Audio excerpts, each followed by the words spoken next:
तो आज हम देखने वाले हैं एक एग्जाम्पल जिसमें हम ड्रॉ करेंगे फ्लो चार्ट। तो क्वेश्चन ये कहता है drawing a flow chart which add to numbers entered by the user. इसके लिए एक फ्लो चार्ट है जो डायग्राम आप यहाँ पे सामने देख रहे हो।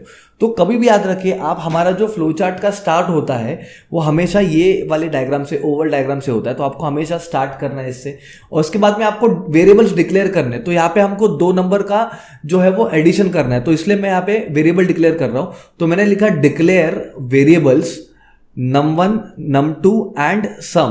तो num1 मतलब यूजर जो नंबर देगा वो num1 में जाएगा, पहला नंबर, और दूसरा नंबर num2 में जाएगा, और ये दोनों का जो भी एडिशन होगा वो सम में होगा। तो मुझे 3 वेरिएबल्स लगेंगे, तो वो तीनों के तीनों वेरिएबल्स मैंने यहाँ पे डिक्लेयर कर रखे हैं।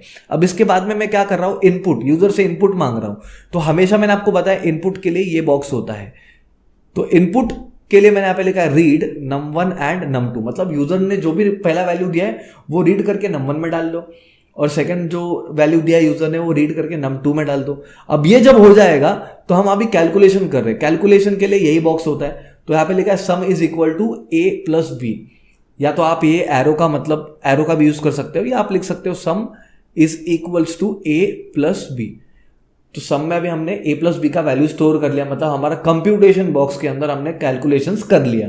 अब इसके बाद में हम लोग डिस्प्ले मतलब आउटपुट, मैंने आपको बताया था इनपुट या आउटपुट के लिए हमको यही बॉक्स यूज करना है। तो यहाँ पे मैंने लिखा डिस्प्ले सम, मतलब अभी जो भी एडिशन है वो यहाँ पे डिस्प्ले हो गया, और इसके बाद में मैंने प्रोग्राम को स्टॉप कर दिया। देखो गाइस, अभी भी आपको फ्लो चार्ट का जो क्वेश्चन आता है तो वो इतना इजीली उसको सॉल्व नहीं करना है। आपको ये डायग्राम ड्रॉ करने के बाद में एक ऐसा वर्किंग नोट करके लिखना है।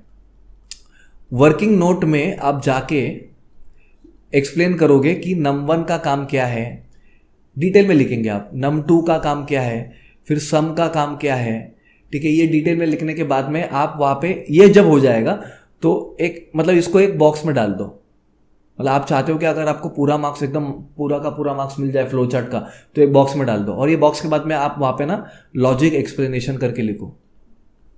तो आपने बेसिकली क्या लॉजिक लगाया कि जैसे इजी है ना, num1 में मैंने पहला वैल्यू डाला, num1 में दूसरा वैल्यू डाला, उसके बाद में मैंने एडिशन करके सम में डाला, सम में डालने के बाद मैंने सम को प्रिंट किया। यही आपको इंग्लिश में एकदम अच्छे से सिंपल लैंग्वेज में लिख देना है, तो आपको फ्लो चार्ट में पूरी तरीके से मार्क्स मिल जाएंगे।